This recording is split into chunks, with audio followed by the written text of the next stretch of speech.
Bismillahirrahmanirrahim. Assalamualaikum warahmatullahi wabarakatuh. Alhamdulillah, syukurillah, wassalatu wassalamu ala rasulillah wa ala alihi wa sahbihi ajmain. A'udzubillahi minasyaitonir rajim. Rabbi shrah li sadri wa yassir li amri wahlul 'uqdatam min lisani yafqahu qawli. Sidang jemaah yang saya muliakan, kita bersyukur kehadirat Allah Subhanahu wa taala karena kita telah melaksanakan salah satu kewajiban kita, ialah salat subuh secara berjamaah, dan alhamdulillah kita sudah berada pada lebih 20 puasa kita. Pada tempatnya kita selalu berdoa kiranya segala amal ibadah kita diterima oleh Allah Subhanahu wa taala dan segala kekurangan dan kesalahan kita kiranya dimaafkan dan diampuni oleh Allah Subhanahu wa taala. Amin ya rabbal alamin. Para jemaah sekalian, ada hal yang saya lihat di sini di masjid kita ini, ada kelebihan para jemaah sekalian. Kelebihannya itu adalah perubahan jamaah tidak terlalu terasa. Maksudnya jumlahnya masih cukup memuaskan para jemaah sekalian. Saya sudah keliling masjid, Masya Allah, sudah banyak sekali perubahan. Yang maju adalah safnya, karena orangnya sudah kurang para jemaah sekalian. Jadi mudah-mudahan kita di sini Pak termasuk yang istiqamah. Teguh pendirian kita, di mana Allah Subhanahu wa taala menjanjikan orang yang istiqamah nanti di saat-saat yang sulit dari kehidupannya, kalau dia mau meninggal dunia atau berada di kuburan sendirian, insya Allah mengirim kepada mereka malaikat menggembirakan. Sesuai dengan firman Allah dalam surat Fussilat yang mengatakan, A'udzubillahi minasyaitonirrajim, innal ladzina qalu rabbunallahu tsumma istaqamu tatanazzalu alaihimul malaikatu alla takhafu wa la tahzanu.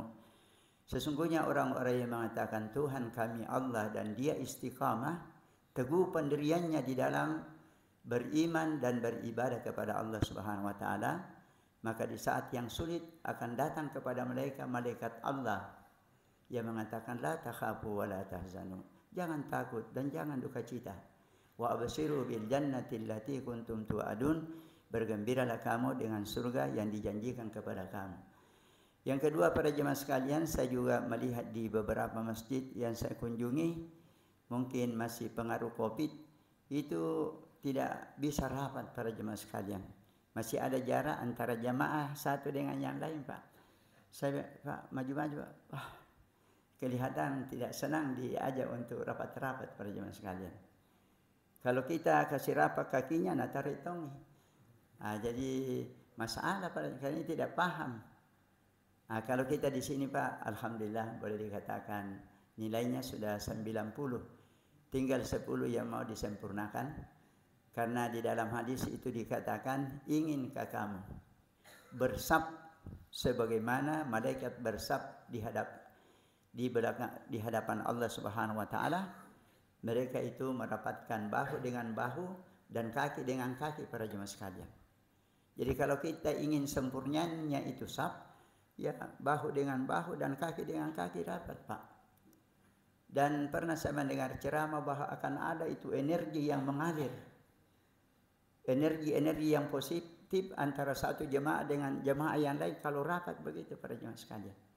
Jadi kalau kita di sini nilainya sudah 90 Pak, atau 95. Tinggal 5 yang mau disempurnakan. Mudah-mudahan lama kelamaan kita ini mau mendekatkan kaki dengan kaki dan bahu dengan bahu Pak. Dan di situ nanti kita rasakan nikmatnya itu berjamaah. Masya Allah, antara seorang profesor dengan bawahannya mungkin Masya Allah bisa, artinya rapat. Ini pernah ada orang masuk Islam hanya melihat itu para jemaah sekalian. Di Amerika dia melihat umat Islam salat, Masya Allah, ini pegawai rendah kenapa bisa di depan? Ini direktur kenapa bisa di belakang? Oh, tidak ada di sini, tidak ada khusus untuk direktur di sini. Pokoknya semua siapa yang cepat fastabiqul khairat. Di sini dapat jemaah sekalian yang perlu kita sempurnakan. Ada juga masalah kecil yang mungkin perlu kita sepakati para jemaah sekalian, ialah kalau kita itu beri salam. bagus kalau kita sepakat yang sesuai dengan makna dari hadis yang mengatakan idza sallamal imamu fasallimu. Kalau imam itu sudah salam maka berilah salam. Maka bagus assalamualaikum. Assalamualaikum. Nah, baru kita beri salam juga. Jangan imam assalamualaikum sudah ada yang beri salam, ada yang menunggu. Jadi nanti kalau begini bertemu mukanya. Biasa ada perasaan tidak enak kalau ketemu muka para jemaah sekalian. Iya. Ya jadi bagaimana? Mari kita sepakat. Pokoknya sudah fi imam baru kita sama-sama salam sehingga tidak ada itu ketemu muka para jemaah sekalian, menghindari hal-hal yang tidak enak kira-kira begitu. Iya. Para jemaah sekalian, yang saya mau cerita ini kisah Nabi Isa alaihissalam yang menunjukkan betapa bahayanya kalau pikiran seseorang itu dunia saja, lupa kepada akhirat para jemaah sekalian. Katanya Nabi Isa alaihissalam pernah berjalan bersama dengan seorang pemuda yang dia minta untuk menemani beliau. Para jemaah sekalian, maka dalam perjalanan ini singgah di satu sungai. Lalu Nabi Isa alaihissalam mengeluarkan 3 roti para jemaah sekalian. Yang satu diberikan kepada pemuda, yang satu beliau nikmati, dan yang satu masih tinggal untuk bekal perjalanan selanjutnya. Setelah menikmati roti itu, Nabi Isa alaihissalam datang ke sungai minum. Sesudah minum, beliau kembali, ternyata rotinya itu tidak ada. Maka beliau tanya kepada pemuda, siapa yang ambil roti? Wah, dia bilang tidak tahu juga. Nabi Allah tidak tahu juga. Tapi tidak ada orang lain. Bagaimana ini? Ya, apa boleh buat? Nabi Isa tidak mau juga paksa. Setelah berjalan pada jemaah sekalian, sehingga di dekat satu kebun ada rusa yang kecil. Maka Nabi Isa berdoa sehingga rusa itu datang kepada beliau, disembelih dan dinikmati oleh keduanya, dibakar. Dan sesudah itu Nabi Isa berdoa, ternyata rusa itu hidup kembali sesudah dimakan dagingnya. Maka Nabi Isa alaihissalam mengatakan, demi Allah yang menghidupkan anak rusa ini, saya mau tanya siapa yang ambil itu roti tadi? Wah, saya juga tidak tahu. Ya, tetapi dia bilang tidak tahu para jemaah sekalian. Akhirnya berjalan masuk di satu gua para jemaah sekalian. Lalu Nabi Isa alaihissalam mengumpulkan pasir, 3 onggok pasir para jemaah sekalian. Lalu beliau berdoa, ya Allah, jadikanlah pasir ini emas. Ya, karena Nabi yang berdoa, ternyata ini pasir jadi emas mengkilat. Ini pemuda, langsung terkejut, terbelalak matanya. Bagaimana bisa ini ada emas ini? Katanya Nabi Isa alaihissalam, ini emas 3, 1 untuk saya, 1 untuk Anda, dan 1 untuk yang mengambil itu roti. Wah, pemuda, wah maaf Nabiullah, saya sebenarnya yang mengambil itu roti. Wah, saya. Kalau begitu silakan ambil. Ini bagian saya, ambil Tommy. Ya, dan selamat jalan, kita berpisah saja. Kita berpisah. Maka Nabi Isa berangkat pada jemaah sekalian. Tiba-tiba masuk ke dalam gua ini 2 penyamun. Penyamun itu perampok pada jemaah sekalian. Wah, ada emas. Kita bunuh ini kita. Jangan kebunuh Kak. Ini kan 3, cocok ini. Saya 1, Anda 1, Anda 1. Wah, kalau itu cocok. Bukan main emas. Para jemaah sekalian, lalu tiba-tiba salah seorang berkata, sepertinya kita ini lapar. Iya kalau begitu salah satu di antara kita cari makanan. Maka pergilah salah seorang di antaranya cari makanan. Ya, karena pikirannya dunia, bagaimana supaya saya ambil semua ini 3, sayang kalau dibagi 3 ini. Alhamdulillah, dia punya pikiran. Itu makanan yang dia belikan untuk 2 temannya itu dikasih racun pada jemaah sekalian. supaya mati dan dia ambil 3-3. Ini yang 2, dia katakan, sayang ini kalau dibagi 3. Lebih bagiannya kita bagi 2. Bagaimana? Kalau datang nanti langsung kita bunuh saja. Ayo, cocok nih. Hadirin yang kami muliakan, langsung datang ini yang membeli makanan, lalu disergap keduanya, dibunuh para jemaah sekalian. Ini gara-gara emas. Sebelum kita bagi makan kita dulu. Setelah dimakan, dua-duanya mati juga para jemaah sekalian, karena sudah diracun. Maka datanglah Nabi Isa sesudah itu dan berkata, beginilah dunia ini. Kalau pikirannya orang dunia saja, maka inilah yang berbahaya para jemaah sekalian. Oleh karena itu, para jemaah sekalian, dalam hadis Nabi sallallahu alaihi wasallam dipuji orang-orang yang memiliki dunia tapi ingat akhirat para jemaah sekalian. Maka Nabi sallallahu alaihi wasallam mengatakan, andai kata bisa kita dengki, iri hati, kita ini iri hati kepada dua golongan manusia. Ialah orang yang kaya yang menggunakan kekayaannya sesuai dengan petunjuk Allah. Dia gunakan untuk dirinya, untuk keluarganya, tapi dia tidak lupa agama Allah Subhanahu wa taala. Inilah orang yang paling beruntung para jemaah sekalian.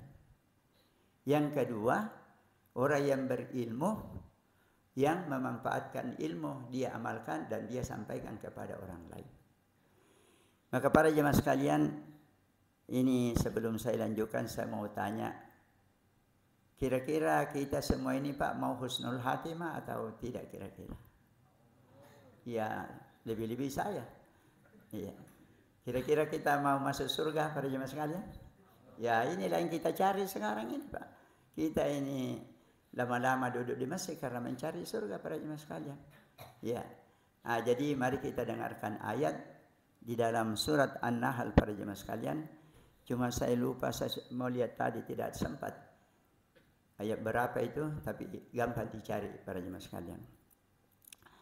Ayat ini sangat bagus karena menjelaskan tentang orang-orang yang husnul khatimah dan orang-orang yang akan masuk surga dan apa syaratnya juga disebutkan para jemaah sekalian.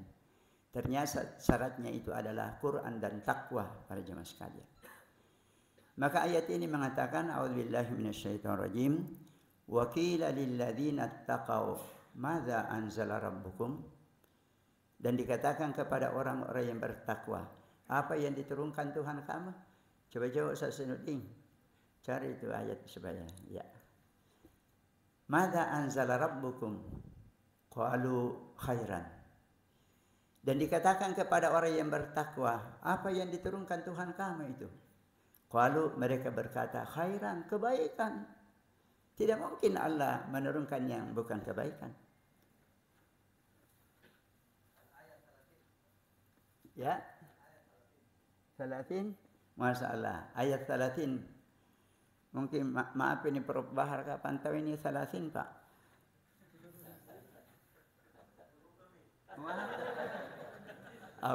Biasanya beliau tahu itu Pak, 30. Ya, tapi ya apa boleh buat, lupa nih. Ya 30 itu 30 para jemaah sekalian. Ya. Jadi surat An-Nahl 30 para jemaah sekalian. Jadi di sini dikatakan kepada orang yang bertakwa, apa yang diturunkan Tuhan kamu? Qalu khairan, mereka kebaikan. Jadi inilah syarat pertama para jemaah sekalian. Orang yang akan husnul khatimah dan masuk surga yang selalu merasa Quran ini pasti baik. Karena ini datang dari Allah Subhanahu wa taala. Sehingga mereka memberikan perhatian yang besar kepada Al-Quran. Alhamdulillah istri saya para jemaah sekalian beberapa hari ini ikut jamaah di belakang. Salah satu laporannya kepada saya, dia bilang, Masya Allah, saya bangga kepada ibu-ibu di belakang itu yang profesor, tidak usah saya sebut namanya, ikut belajar tajwid. Padahal yang mengajar itu cuma KKN. Andai kata dia bilang, apa ini KKN, saya profesor, dia tidak mau belajar. Tapi dia, katanya beliau ini profesor, doktor, tapi tidak merasa berat dan tidak merasa minder atau gengsi untuk belajar Quran para jemaah sekalian. Mau mempelajari membaca Quran dengan baik. Dan memang ini para jemaah sekalian, saya ini bilang, kalah itu laki-laki kalau begitu. Iya, jemaah laki-lakinya. Oh, belum tentu Pak Di. Wah, tapi Prof Besar bilang belum tentu. Ya bagus, minta maaf Pak Prof. Tapi saya Prof selalu mendengar, artinya beberapa teman jemaah laki-laki rajin sekali mengaji Pak, tapi masih perlu ditingkatkan tajwidnya. Iya. Jadi siapa tahu ada pertandingan nanti lalu ibu-ibu di belakang yang nomor 1 Pak. Saya jadi malu-malu ayatena harapan Ustaz Said ini. Masa laki-laki dikalah. Jadi ini para jemaah sekalian sebagai motivasi. Itu dalam Quran Pak dikatakan alladzina atainahumul kitabah. Orang-orang yang kami berikan kepada mereka kitab suci yatlunahu haqqa tilawatihi. Mereka membacanya dengan sebenar-benar bacaan. Maksudnya bagus tajwidnya dan bagus cara membacanya, hukum-hukumnya Pak. Karena ini dalam Quran ada yang harus dibedakan. Ini minta maaf kalau kami dahulu itu belajar Quran namanya baca lalo. Baca lalo ni jorombo, yang penting mau baca. Jadi sin reset nasa, sa reset nasa, selen reset nasa, sin reset nasa, sa reset nasa, so reset nasa, sama nang. Padahal hurufnya macam-macam Pak. Jadi ini harus dibedakan, ada tha, thalata, ada za, zalika, ada zai, zahuka, ada sin, assalam, ada sa, as-salah. Yeah. Yang paling salah dulu Pak, ladat resenat dah. Itu tak yang ada titiknya dia bilang ladat resenat dah. Itu salah sekali ini Pak. Harusnya Allah, zalama. Tapi ya baca lalu nih jorok Mbak. Akhirnya karena lidah kita terbiasa, sukar mi para jemaah sekali. Saya ini terus terang ya saya sudah berusaha sekuat tenaga Pak, tapi mungkin kadang-kadang ada yang salah belum terlalu tepat. Jadi saya mengajak para jemaah sekalian, ya apa boleh buat kalau dalam ayat ar-rijalu qawwamuna, laki-laki pemimpin, rupanya di masjid ini ibu-ibu menjadi pelopor tajwid ini. Insya Allah laki-laki terpaksa ikut, insya Allah. Jadi para jemaah sekalian, ini pertama Pak. Kalau mau ke husnul khatimah, katakanlah pasti ini kebaikan para jemaah sekalian. Lilladzina ahsanu fi hadhihi dunya hasanah. Bagi orang-orang yang berbuat kebaikan di dunia ini, balasannya kebaikan. Waladarul akhirati khairun. Tetapi kampung akhirat masih lebih baik lagi. Wala ni'ma darul muttaqin. Alangkah baiknya kampungnya orang bertakwa nanti para jemaah sekalian. Ini takwa. Karena dikatakan dzalikal kitabu la raiba fihi hudan lil muttaqin. Quran ini petunjuk bagi bertakwa. Jadi tidak bisa orang bertakwa dipisahkan dari Quran para jemaah sekalian. Maka mari kita semuanya para jemaah sekalian, kalau kita mau bertakwa, mari kita tingkatkan kecintaan kita kepada Quran para jemaah sekalian. Ini minta maaf para jemaah sekalian, kebetulan saya ini ditunjuk ketua Muhammadiyah di Makassar para jemaah sekalian. Saya gembira, tapi ada yang lebih hebat dari Muhammadiyah Pak. Apa itu? Rabbani. Kalau Muhammadiyah itu ya mengaku ikut kepada Nabi Muhammad SAW dan kita semuanya pasti ikut. Tapi kalau Rabbani ini pengikut Allah, pencinta Allah, kira-kira mana yang lebih tinggi nak? Rabbani atau Muhammadiyah? Rabbani, iya Rabbani Pak. Kapan saya dan kapan kita ini disebut Rabbani para jemaah sekalian? Dalam surat Ali Imran dikatakan, walakin kunu rabbaniyin, jadilah Rabbani. Bima kuntum tu'allimuna al-kitaba wa bima kuntum tadrusun. Karena kamu selalu mempelajari Al-Quran dan mengajarkannya. Jadi selama kita ini dalam yaitu kondisi dan keadaan mempelajari Quran, mengajarkan Quran, kita ini Rabbani para jemaah sekalian. Ya mari kita niatkan Pak, insya Allah nanti terutama sudah Ramadan kita tingkatkan perhatian kita mempelajari dan mengajarkan Quran para jemaah sekalian. Masih banyak yang perlu dipelajari, tajwidnya, artinya. Kemudian dalam ayat itu dikatakan, kenapa dikatakan alangkah baiknya kampungnya orang bertakwa? Jannatu adnin yadkhulunaha. Taman-taman surga yang mereka akan masuk ke dalamnya. Tajri min tahtihal anhar, yang mengalir di celah-celahnya sungai, lahum fiha ma yasha'una. Bagi mereka dalam surga apa saja yang mereka minta, para jemaah sekalian. Kadzalika yajzillahul muttaqin. Begitulah Allah membalas orang yang bertakwa. Jadi nanti dikatakan surga. Sekarang begitulah Allah membalas orang yang bertakwa. Bagaimana itu orang yang bertakwa? Alladzina tatawaffahumul malaikatu thayyibina. Ialah orang-orang yang diwafatkan oleh malaikat dalam keadaan thayyib. Thayyib, bagus itu para jemaah. Tahu madeceng, tahu makasing. Yaquluna, berkata para malaikat yang mau mencabut nyawanya, salamun alaikum. Keselamatan atas kamu.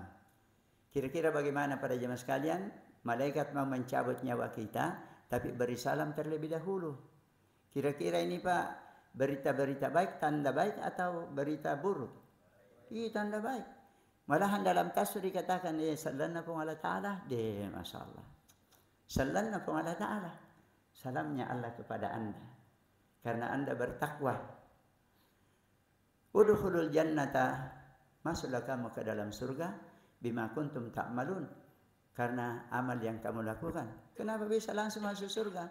Ternyata kuburan akan disulap nanti pada jemaah sekalian menjadi, yaitu taman-taman surga. Sesuai dengan hadis Nabi SAW, kuburan itu imma raudatun min riyadil jannah, apakah menjadi salah satu taman surga, au hufratun min hufarin nar, atau menjadi salah satu dari jurang neraka. Inilah para jemaah sekalian yang saya sampaikan, semoga bermanfaat kepada diri saya dan kepada jemaah. Kesimpulannya, mari kita cinta kepada Quran para jemaah sekalian. Di dalam hadis dikatakan, ahlul Qur'ani ahlullahi wa khassatuhu. Keluarga Al-Quran, keluarganya Allah, dan orang khususnya Allah Subhanahu wa taala. Mari kita tutup dengan doa kepada Allah Subhanahu wa taala. Allahumma ya Allah, a'inna, tolonglah kami ala dzikrika, untuk selalu berzikir kepadamu, wa syukrika, dan bersyukur kepadamu, wa husni ibadatika, dan memperbaiki ibadah kepadamu. Allahumma arhamna bil Qur'an. Ya Allah, rahmatilah kami dengan Al-Quran ini. Waj'alhu lana imaman wa nuran wa hudan wa rahmah.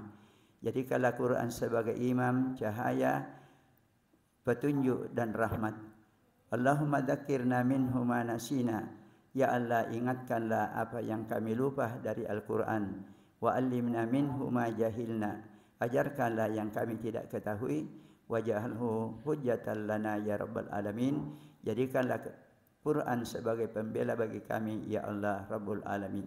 Amin ya Rabbal Alamin. Hadanallahu ajma'in. Wassalamualaikum warahmatullahi wabarakatuh.